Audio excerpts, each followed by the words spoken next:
Ser podcast.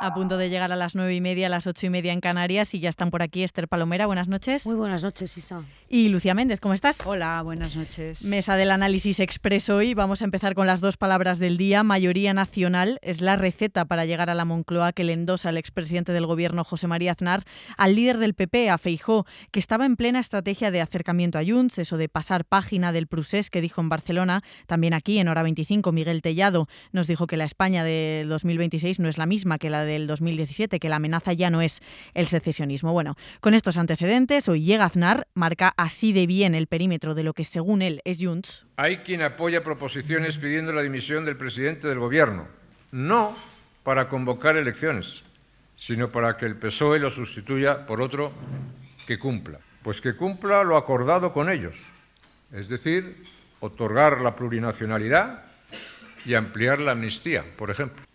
El mínimo común denominador de la amalgama plurinacional es la idea de que España no existe como nación y que debe reformularse como Estado. Y después le reclama a Feijóo que lo que tiene que hacer es buscar esa mayoría nacional para llegar a la Moncloa. Esa mayoría, permítanme decirlo así de esta manera, esa mayoría será nacional o no será. Y por nacional entiendo una amplia mayoría centrada, con capacidad de convocatoria a derecha e izquierda en torno a un propósito reconstructor de dimensión histórica. Después, preguntada por estas palabras del expresidente del gobierno, Isabel Díaz Ayuso también se ha desmarcado de cualquier tipo de guiño a Junts. Ella habla de una amenaza independentista constante. Tener una amplia mayoría que te permita liberarte de la amenaza independentista constante, que al final se ha convertido en una gran corrupción, es lo sensato. Esther, empiezo por ti tu análisis de esta sucesión que hemos visto hoy. Bueno, yo creo que cuando Feijóo empezaba a no ver terroristas ni destructores de la patria en el independentismo, pues efectivamente tanto José María Aznar como Isabel Díaz Ayuso le han marcado las lindes del terreno en el que se tiene que mover. Hace unos días le escuchábamos decir que él estaba dispuesto a pasar página en Cataluña, buscando o casi implorando el apoyo de Junts para una moción de censura que lleva así varios meses, y hay un sector del partido que no está dispuesto a cruzar esa línea. Dicho esto, más allá de las enmiendas que puedan hacer Aznar o Isabel Díaz Ayuso, yo creo que el peor enemigo de Alberto Núñez Feijóo es el propio Núñez Feijóo. Se basta y se sobra para contradecir su discurso un día tras otro. Lo hemos visto con el asunto de la ley de nietos, la llamada ley de nietos, la disposición adicional 8ª de la Ley de Memoria Democrática, y lo hemos visto pues con infinidad de asuntos, con la inmigración, con el independentismo, con la memoria democrática. Por lo tanto, yo no sé exactamente cuál es el proyecto político que está dispuesto a articular el Partido Popular de Feijóo, pero lo cierto es que cada vez que se sale del renglón, recibe llamadas de atención del sector más ultra de su partido. En otras ocasiones él no ha tenido ningún reparo en abrazar ese discurso de Aznar y de Isabel Díaz Ayuso, lo hemos visto en reiteradas ocasiones. Por lo tanto, bueno, a ver cómo emite y en qué sentido en las próximas horas. Lucía. Pues bueno, aquí todo el mundo tiene su propia receta, ¿no? Y ya está, pues uno una cosa, otro otra. Hace pocos días se cumplieron 30 años de la investidura de José María Aznar como presidente del gobierno en el año 1996. Sí, hace muy pocos días llegó a un acuerdo con Convergencia y Unió, el pacto del Majestic, y fue investido presidente con los votos de CiU y del PNV. Quiero decir que las situaciones políticas evolucionan tantísimo que alguien que fue investido en aquel momento con el voto de los nacionalistas catalanes y de los vascos sin necesitarlo, es decir, el PNV votó a Aznar porque sí, no lo necesitaba para ser investido presidente.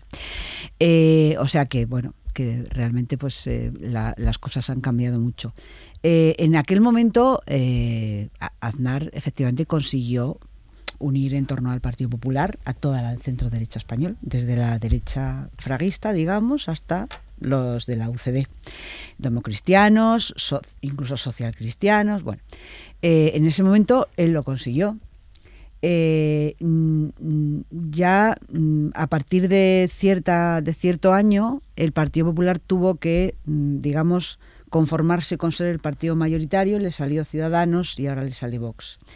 Por tanto, claro, las recetas de Aznar, pues, en fin, él pudo hacerlo, pero no estamos en la misma situación. Ahora hay un competidor que se llama Vox, que Aznar no tenía en el año 96.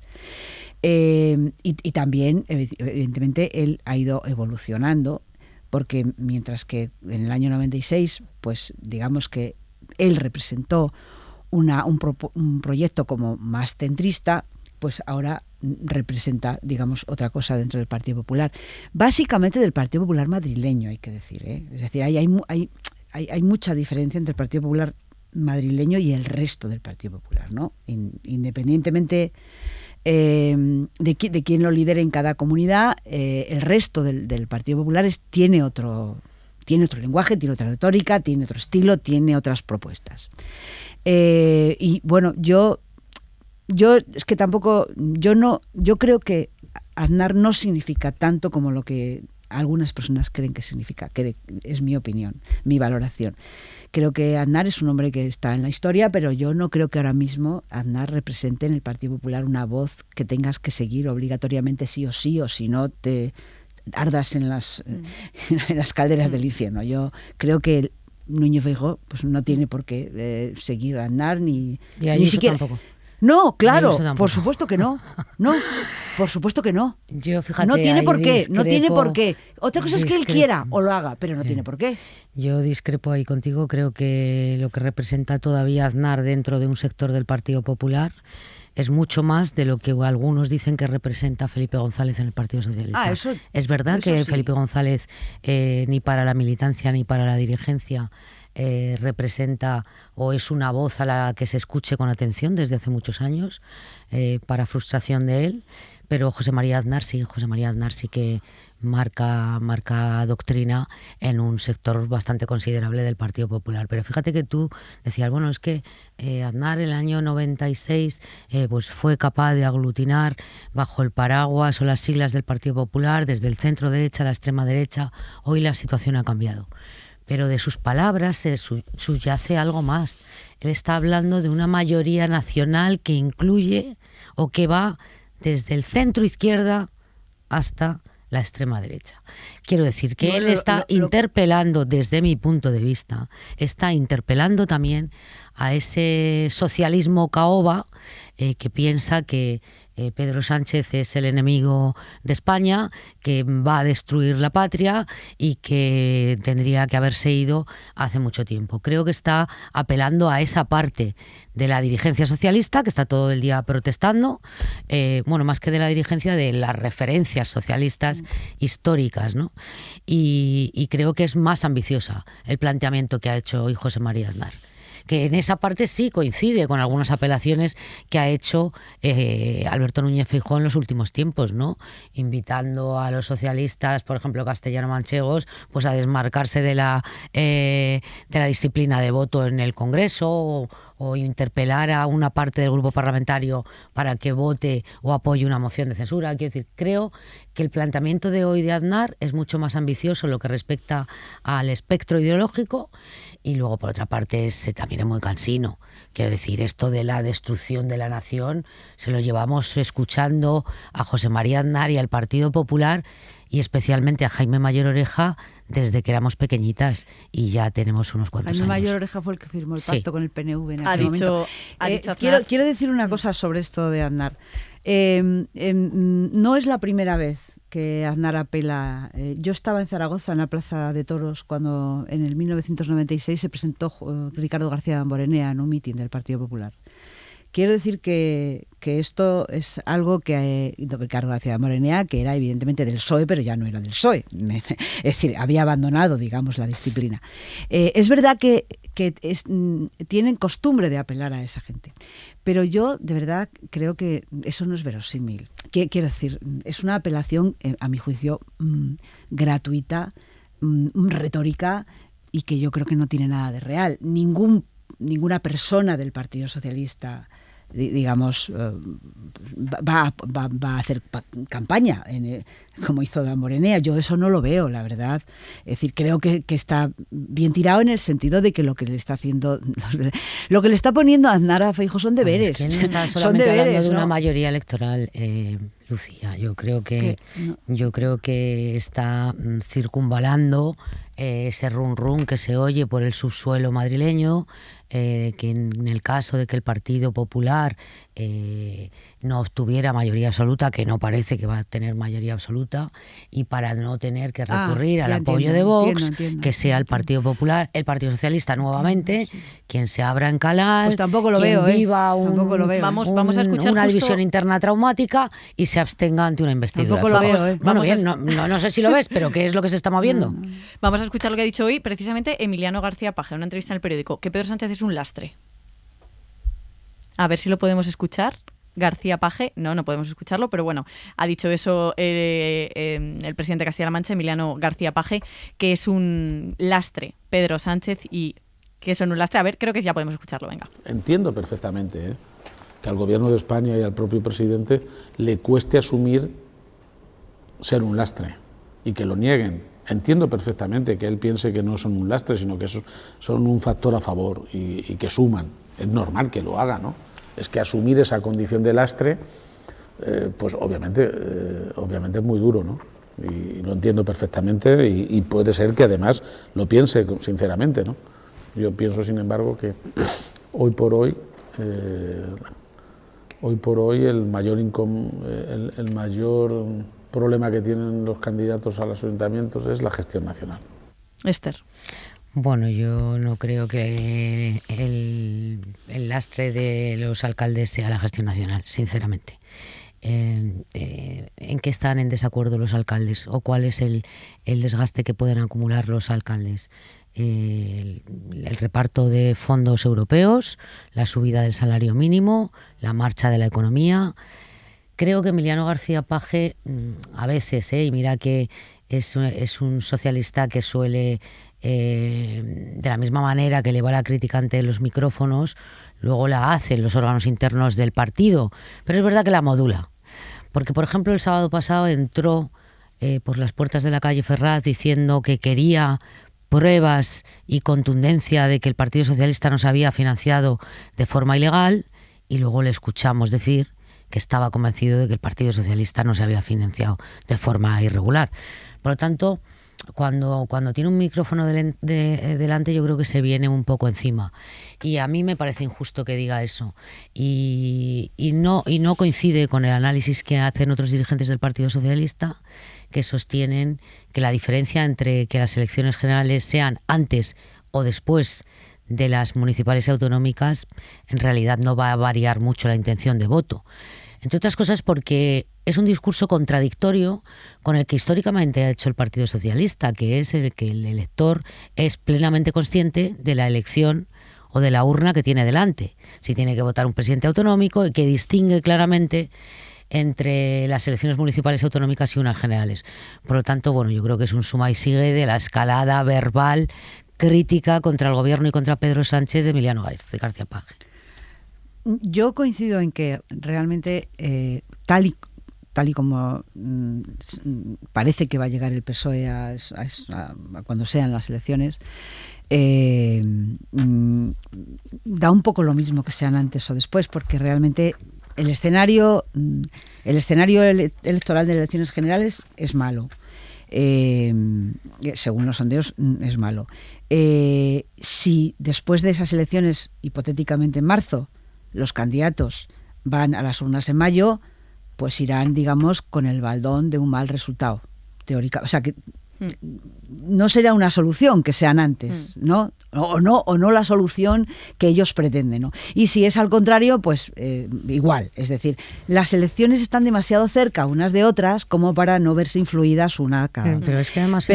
Sí, pero es verdad que el Partido Socialista y el Gobierno están sometidos a un gran desgaste de los escándalos diarios, de la corrupción, de los sumarios, y que parece que no se puede hablar de otra cosa. Y yo creo que todo eso, claro, es un desgaste político que entiendo que los candidatos pues están un poco, digamos, desanimados en ese sentido, ¿no? En el sentido de que la política nacional solo sea escándalo y escándalo y escándalo, ¿no? Que para ellos, evidentemente, no es bueno porque ellos son los que representan al Partido Socialista en los territorios, ¿no? No, pero la experiencia de 2023 contradice un poco la sin teoría, duda, sin duda. La experiencia es así. Municipales y autonómicas, el Partido Socialista se dejó prácticamente todos los gobiernos autonómicos que tenía, no pocas capitales de provincia, y 2 meses después Pedro Sánchez, es decir, la marca PSOE, obtuvo más de 1 millón de votos respecto a las elecciones de 2023. Y esto además se puede ver por comunidades autónomas.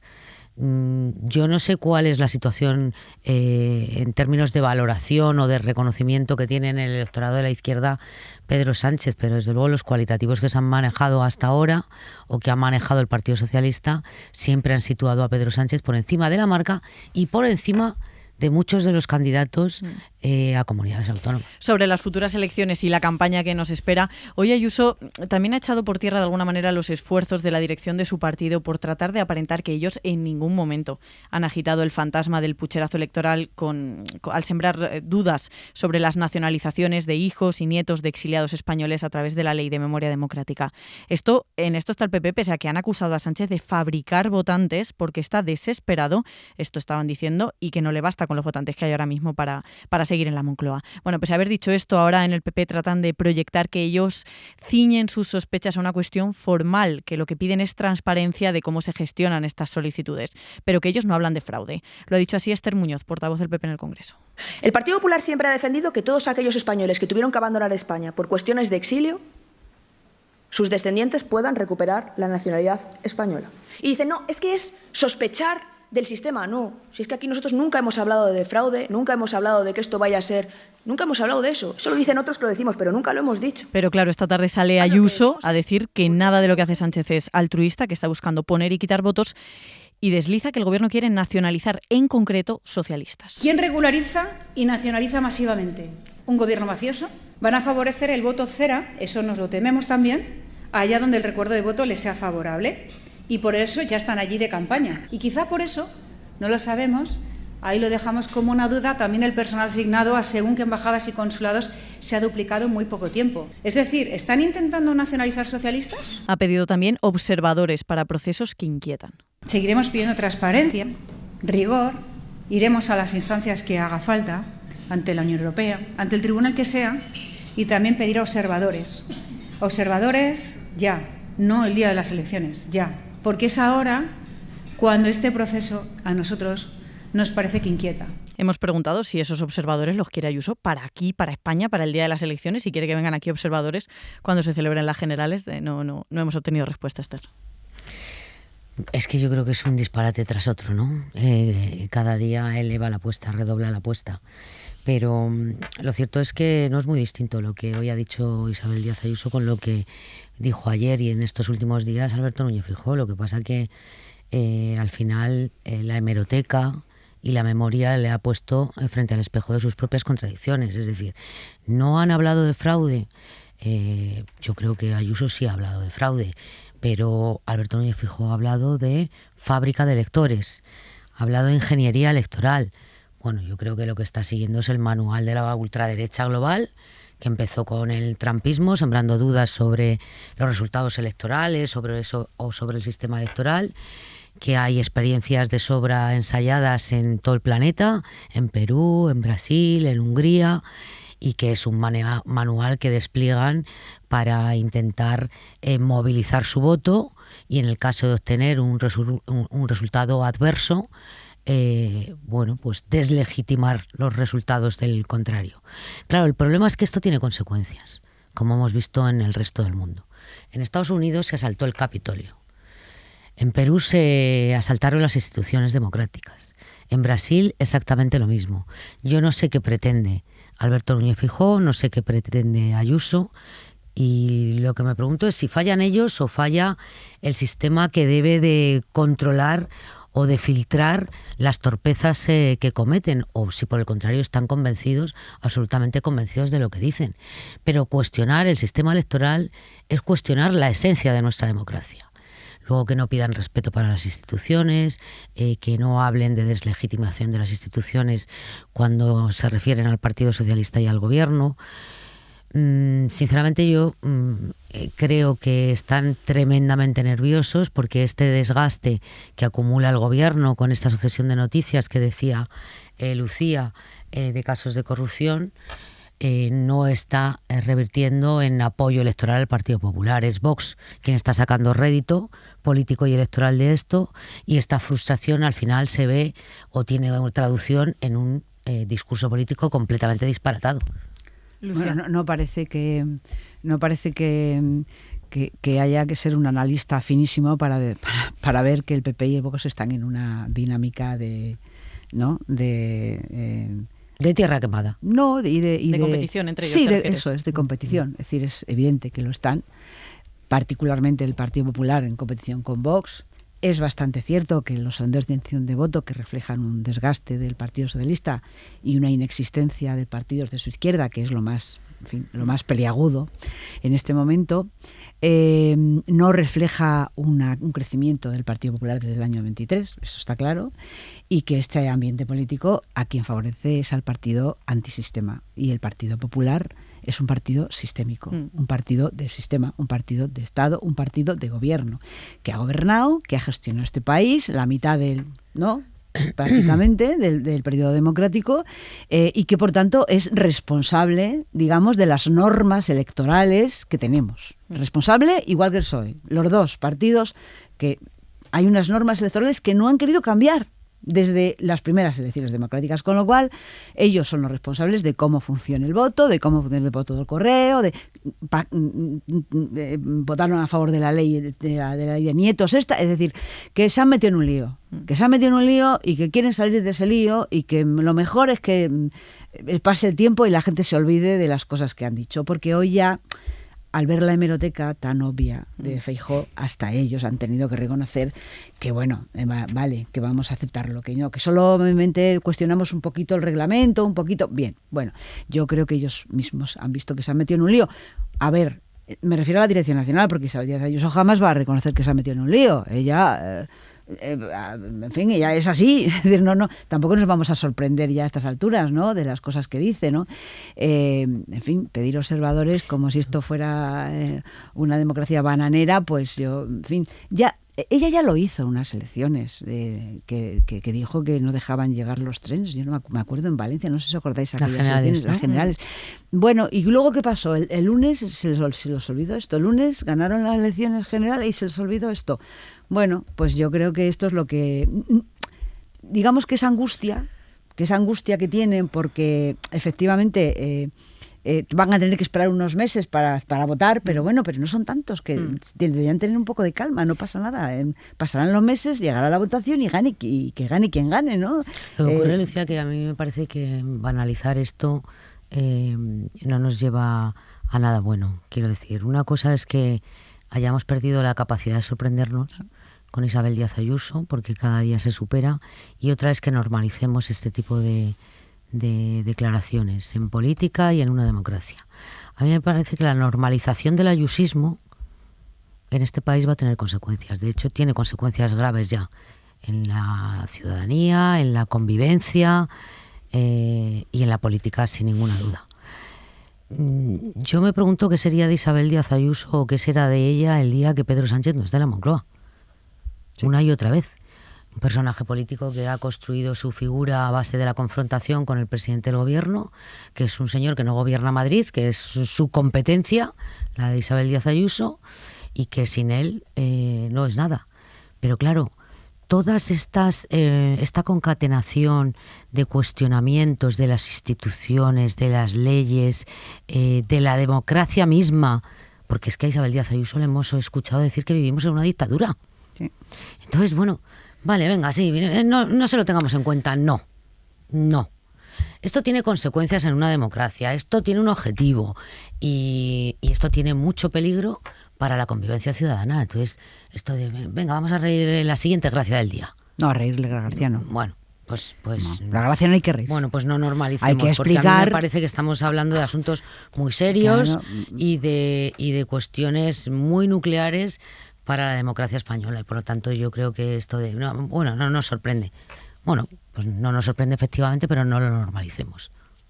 Es que además hasta qué punto no estás engordando a Vox en esta competición, ¿no? Si tú lo que estás haciendo es alentar el voto antisistema, pues es que Vox Pues siempre va a llegar más lejos que tú en el cuestionamiento del sistema, evidente. va a ir mucho más lejos. Bueno, en el lado opuesto del ayusismo, la vía andaluza, la vía de Juanma Moreno, estamos a menos de 24 horas de que se someta a su segunda votación de investidura en el Parlamento andaluz, mañana a las 7 de la tarde, y de momento no hay un acuerdo cerrado entre PP y Vox. Vox le votó que no en primera votación. Veremos qué hace ahora. Exige al candidato del PP que asuma la prioridad nacional, entre otras cosas, pero eso lo colocan bien arribita en su lista de exigencias, sabedores de que Moreno dijo en campaña que esto es un eslogan vacío y que aceptarlo ahora sería pues un trago difícil para él. Lucía, no sé, ¿qué crees que va a pasar mañana? Pues yo no tenemos ningún dato sobre cómo va la negociación. No sabemos qué están negociando. No sabemos cómo están negociando. Por tanto, a estas horas lo único que sabemos es que Juanma Moreno no tiene votos mañana para ser investido. Que sepamos nosotros, nadie ha dicho que le va a votar, Vox no ha dicho que le va a votar. Claro, este es un tema, francamente, lo que está pasando en Andalucía es francamente peliagudo, ¿no?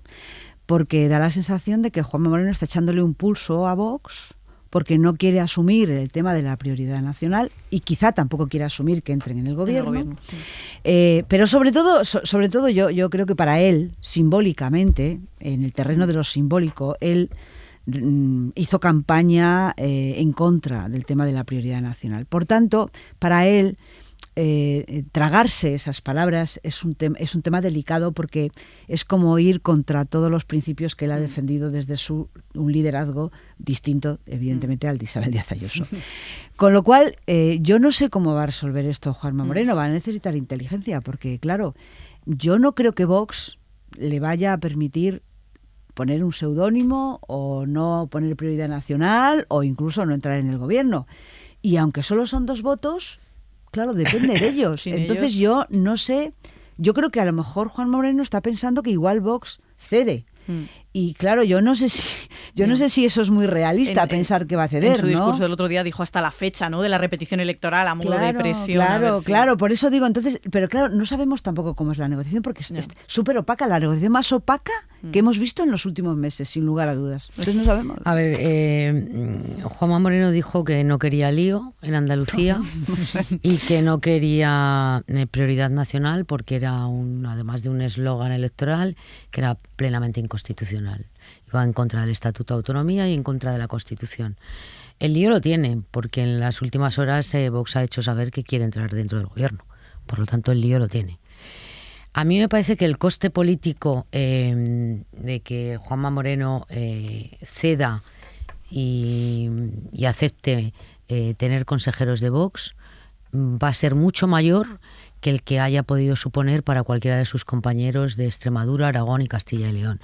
Un poco por lo que decía Lucía, porque yo creo que el presidente de Andalucía tiene identidad propia dentro del Partido Popular, una personalidad propia, un discurso en absoluto convergente con Isabel Díaz Ayuso, pero en ocasiones incluso tampoco con Alberto Núñez Feijóo. Por lo tanto, hasta el momento es un valor en alza que además jugaba a la futura sucesión del liderazgo del Partido Popular en el caso de que Feijóo no gobierne, aunque no quiera por segunda vez, porque no quiera por segunda vez. Y lo que se juega es mucho, es su crédito político, no solamente es el gobierno de Andalucía, es su crédito político y su futuro en el marco nacional, si es que sigue pensando que en algún momento quiere jugar en esta arena, ¿no? Bueno, pues veremos qué pasa mañana en Andalucía con esa segunda votación de investidura de Juanma Moreno. Vamos a cerrar aquí esta media hora de análisis. Esther Palomera, Lucía Méndez, muchas gracias a las dos. Gracias a ti, Isa. Se quedan ya con Carrusel Mundial.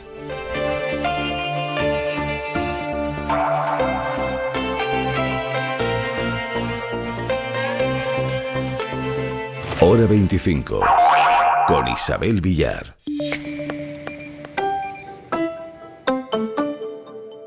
Para no perderte ningún episodio, síguenos en la aplicación o la web de la SER, Podium Podcast o tu plataforma de audio favorita.